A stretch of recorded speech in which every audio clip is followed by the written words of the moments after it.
সময়ই হল মানুষের জীবন। সূরা আল আসর থেকে চিরন্তন শিক্ষা। আসসালামু আলাইকুম। নূর কানেক্টে আপনাদের সবাইকে স্বাগতম। আমি মরিয়ম তাইয়িবা। আজ আমরা আলোচনা করব কোরআনের একটি ছোট কিন্তু অত্যন্ত শিক্ষণীয় সূরা, সূরা আল আসর। এই সূরা আমাদের মনে করিয়ে দেয়, সময়ই হল মানুষের সবচেয়ে মূল্যবান সম্পদ এবং এটি সঠিকভাবে কাজে লাগাতে না পারলে আমরা ক্ষতির মধ্যে পড়ি। চলুন সূরা আল আসর সম্পর্কে বিস্তারিত জেনে নিই। সূরা আল আসর পরিচিতি। সূরার নাম আল আসর। সূরা নম্বর ১০৩। আয়াত সংখ্যা ৩। নাজিলের স্থান মক্কা। ছোট্ট হলেও এই সূরায় লুকিয়ে আছে জ্ঞানের মহাসমুদ্র। ইমাম শাফাঈ রহিমাহুল্লাহ বলেছেন, মানুষ যদি শুধু এই সূরাটি ভালোভাবে বুঝত তবে তার জন্য এটি যথেষ্ট হতো। সূরা আল আসর আরবি ও বাংলা অনুবাদ।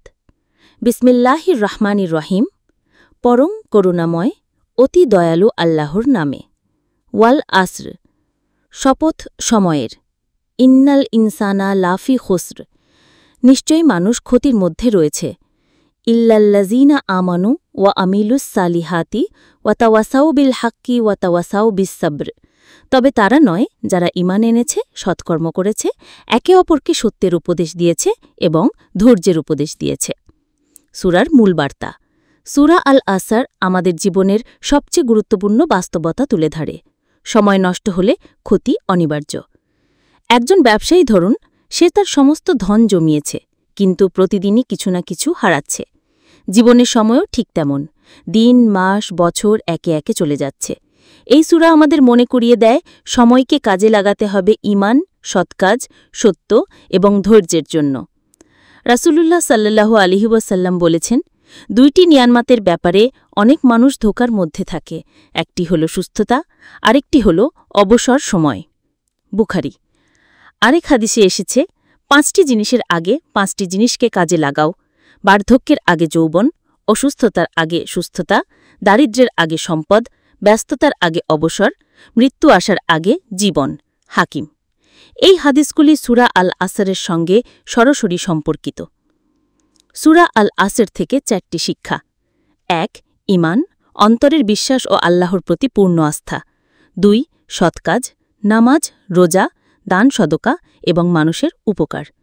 ৩. সত্যের উপদেশ, ন্যায় প্রতিষ্ঠা ও অন্যায়ের বিরুদ্ধে দৃঢ় থাকা। ৪. ধৈর্যের উপদেশ, বিপদে ও পরীক্ষায় স্থিরতা রাখা।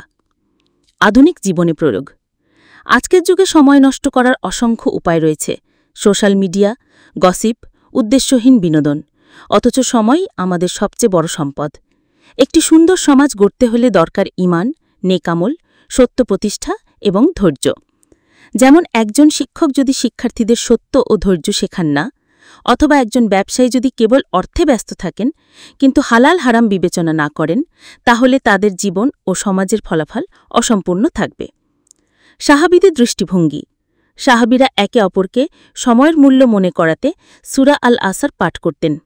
আমরা যদি এই শিক্ষা বন্ধু, পরিবার ও সহকর্মীদের সঙ্গে ভাগ করি, তবে সেটিই হবে প্রকৃত সত্যের উপদেশ।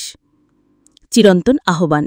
এই সূরা আমাদের মনে করিয়ে দেয়, জীবন ক্ষণস্থায়ী, সময় অমূল্য। সম্পদ, পদমর্যাদা, খ্যাতি কিছুই মুক্তি দিতে পারবে না। শুধু ঈমান, সৎকাজ, সত্য এবং ধৈর্যই মানুষকে প্রকৃত সফলতার পথে নিয়ে যায়।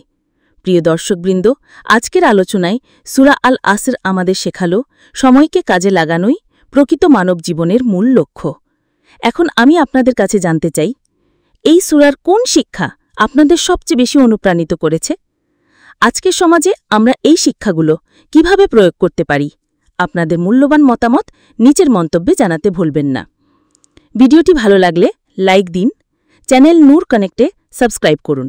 বেল আইকনে ক্লিক করুন যেন নতুন আলোচনার নোটিফিকেশন সবার আগে পান। আমাদের ফেসবুক পেজ লাইক ও ফলো করে রাখুন। মন্তব্য করতে ভুলবেন না। আমি মরিয়ম তাইয়িবা, নূর কানেক্ট থেকে আজকের আলোচনায় আপনাদের সঙ্গে ছিলাম। ইনশাআল্লাহ আবারও নতুন আলোচনায় দেখা হবে। আল্লাহ হাফেজ।